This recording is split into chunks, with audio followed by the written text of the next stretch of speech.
अस्सलाम वालेकुम, welcome to the session. मैं डॉक्टर ज़हीर खालिद। आज कुछ जानवर आपको दिखाऊंगा जी। ये जानवर जिनके मैं हवाने आपको दिखाने जा रहा हूँ, जानवर दिखाने जा रहा हूँ। तो ये तकरीबन कह लें कि 8 साल की मेहनत है। 7 से 8 साल लगे हैं इस तरह के जानवर तैयार करने के लिए। कैसे तैयार किए गए, कौन सी ऐसी तकनीक थी जिसको अडॉप्ट करके तो इस लेवल के जानवर तैयार किए गए। कुछ जानवर जो थे इनके जो आबाओ अजदाद की अगर बात करें तो वो लोकल क्रास के थे। कुछ जो थे वो जर्सी और फ्रीजियन क्रास के जानवर थे। कुछ एंगस और फ्रीजियन का क्रास था। तो वहाँ से आगे एक ब्रीड को डेवलप किया गया जिसके फैट कंटेंट्स अच्छे हैं, जिनकी अडर कन्फर्मेशन आउट क्लास है, जिनकी लॉन्गेविटी अच्छी है, रिप्रोडक्शन अच्छी है।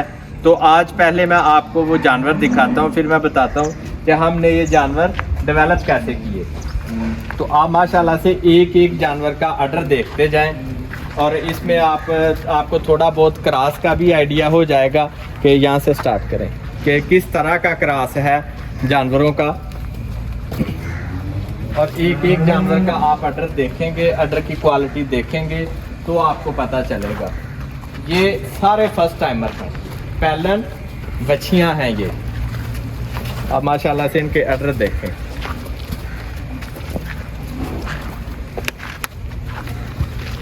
माशाल्लाह जी, ये है क्वालिटी जिसे डेवलप करने में टाइम लगा है, लेकिन अल्हम्दुलिल्लाह इसको डेवलप किया है। ये इस गाय को दिखाएं, इसे निकालें बाहर।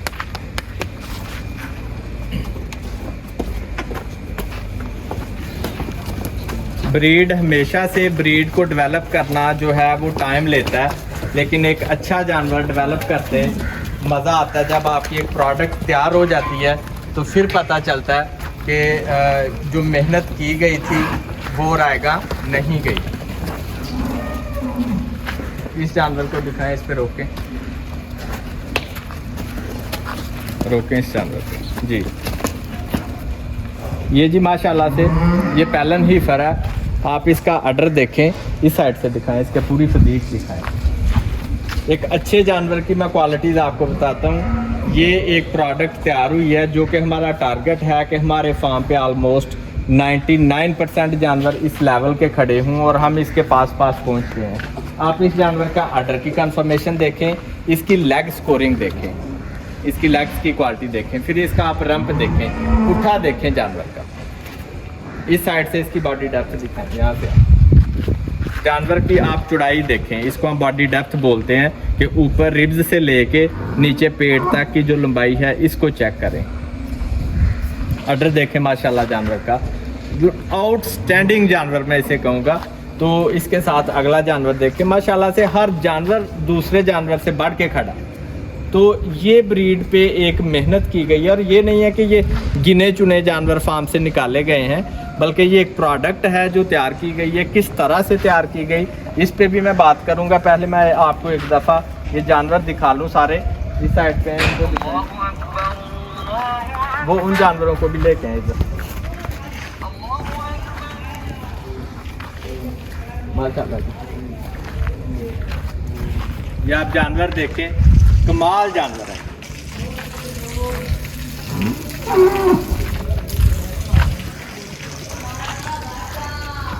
एक से बढ़ के एक जानवर। और ये अभी कह लें कि हमारे पास जो, जैसे मैंने अपनी अक्सर वीडियोस में मैं बताता हूँ कि जानवर जो हैं ब्रीड को डेवलप करने के लिए एक परसेंटेज को आप देखते हैं कि कौन सी माँ है, उसका कितने % ब्लड है।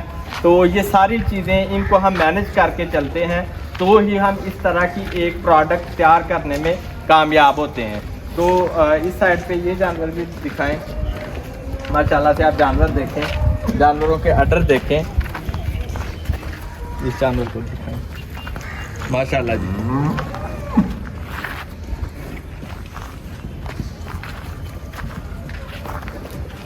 जानवरों की जो क्वालिटी है ना जी, वो बता रही है। एक एक चीज़ जो है वो आपके सामने है। कुछ जानवर आपको नज़र आएंगे कि उनमें अभी भी जो लोकल ब्लड वाला टिंज है वो अभी भी मौजूद है, लेकिन इनकी क्वालिटी, इनके मिल्क की फ़ैट को आप देखेंगे, इनकी लॉन्गेविटी को देखेंगे, इनकी इनकी जो फर्टिलिटी है उसको देखेंगे, इनकी मजबूती को देखेंगे। माशाल्लाह से आप इस जानवर को देख सकते हैं जी, एक से बढ़ के एक जानवर। ये ऐसा नहीं है कि हमने फार्म से सिलेक्टेड एनिमल उठाए हैं, ऐसा नहीं, बल्कि ये फार्म का हाई यील्डिंग ग्रुप है। मतलब जो कह लें कि फार्म पे ग्रुपिंग की होती है ना, कि ये ज़्यादा दूध वाली हैं, ये दरमियाने दूध वाली, ये कम दूध वाली, तो ये वो जानवर हैं जो ज़्यादा दूध वाले हैं। और इसमें 80% जो हैं वो बच्चियां हैं। मतलब बच्चियों का हमने अलग से ग्रुप बनाया हुआ है। फ्रेश बच्चियां जो बच्चा दे के आई हैं उनका एक अलग से ग्रुप बना हुआ है। तो आप इन जानवरों को देख सकते हैं। अब मैं बात करूंगा कि ये तैयार कैसे की गई। एक इस तरह की जो नस्ल है वो एक आम फार्मर, एक आम बंदा तैयार कैसे कर सकता है ऐसी नस्ल, तो इसका मैं तरीका बताऊंगा। बल्कि ये एक सक्सेस स्टोरी है जिसको मैं बताऊंगा, और आप अगर इसी स्टोरी को इसी तरीके से फॉलो करते हैं तो आप भी एक इस तरह की ब्रीड तैयार करने के काबिल होंगे। तो किया क्या जी, बेसिकली 2017 में जानवर यहाँ मौजूद थे, कोई 30 के करीब, जो लोकल क्रॉस के जानवर थे, फ्रीजियन और लोकल जो पाकिस्तानी ब्रीड्स थी उनका क्रॉस था। तो 17 में ही 30 एनिमल मज़ीद बाहर से मंगवाए गए। वो जो 30 एनिमल थे वो जर्सी फ्रीजियन क्रॉस थे। जो पहले 30 खड़े थे वो 30 तो मिल्किंग थे। इसके अलावा फार्म पे अराउंड 50 के करीब उनकी ही फर्ज, उनके बच्चे खड़े थे। मतलब ओवरऑल 30 एनिमल इंपोर्ट करने के बाद 2017 में फार्म का जो साइज़ था वो 100 पे पहुंच चुका था। फिर उसके बाद 2019 में 50 जानवर मज़ीद मंगवाए गए जो कि एंगस और फ्रीजियन का क्रॉस थे। तो अभी तो तकरीबन कह लें वो जो पेरेंट स्टॉक है वो सारा निकल चुका है। ये सारा यंग स्टॉक है, नई बच्चियां हैं, नए बच्चे हैं जो आए हैं। तो फिर कैसे, फिर हमेशा से तरीका ब्रीड को बेहतर करने का यही है कि आप जानवर को सीमन के ज़रिए ब्रीड को बेहतर करते हैं। बुल कौन सा इस्तेमाल करना है ये मैटर करता है ब्रीड के लिए हमेशा।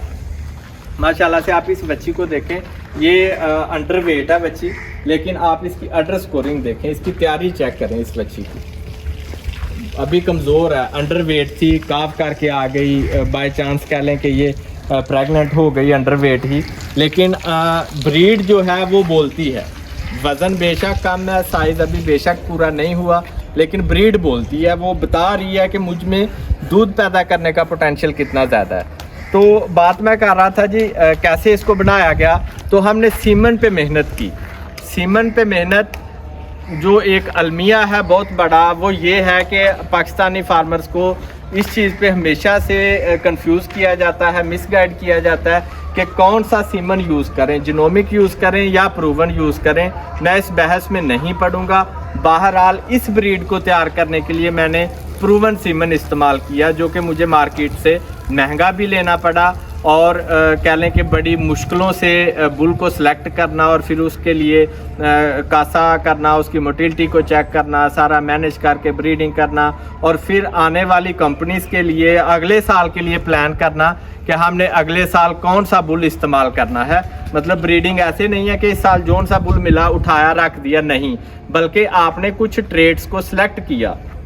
वो जो ट्रेड्स हैं उनके लिए प्लान किया कि अब कौन सा कंपनी है, उसके पास कौन सा बुल है जो हमने मंगवाना है। उसके लिए फिर कंपनीज़ को पहले ही उनसे बात की जाती थी कि भाई इस साल हम ये बुल इस्तेमाल करेंगे, नेक्स्ट ईयर के लिए आप हमें ये बुल मंगवा के दें। इस तरह से पैचअप करके कभी इस पे कंप्रोमाइज़ भी करना पड़ता था कुछ क्वालिटी के ऊपर या कुछ ट्रेड्स के ऊपर, जब हमें शिपमेंट नहीं थी टाइमली मिल पाती। लेकिन फिर भी हमने कोशिश की कि 80-90% जो सीमन है वो यूज़ करें जिन ट्रेड्स के लिए हम मेहनत कर रहे हैं, और हमने वो सीमन यूज़ किया, वो बुल्स यूज़ किए, और आज अल्हम्दुलिल्लाह एक प्रोडक्ट तैयार करने में कामयाब हो गए।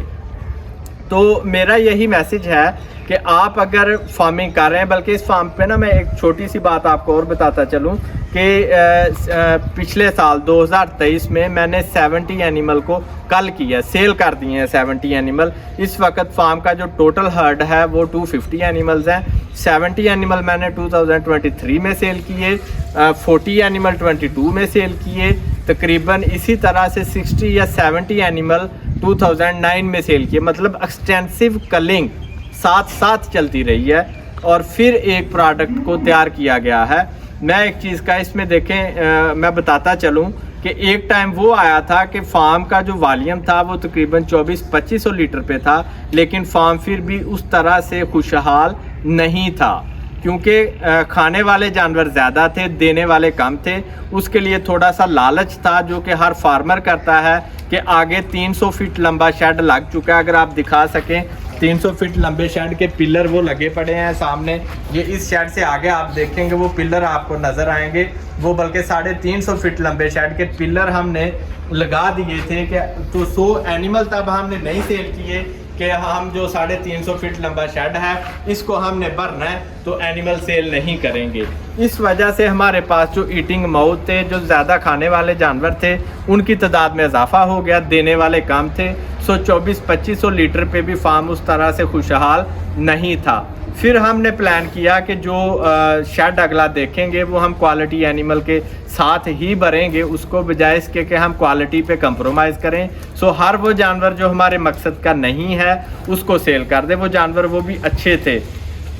सो हमने वो सारे एनिमल सेल कर दिए और अल्टीमेटली फार्म पे सिर्फ उन्हीं एनिमल को रखा जो कि फार्म के लिए प्रॉफिटेबल थे। इस वक्त इस फार्म का वॉल्यूम 2000 लीटर है, 1980 लीटर है, लेकिन फार्म 2400-2500 लीटर पे उतना खुशहाल नहीं था जितना आज ये 1900-2000 लीटर पे खुशहाल है।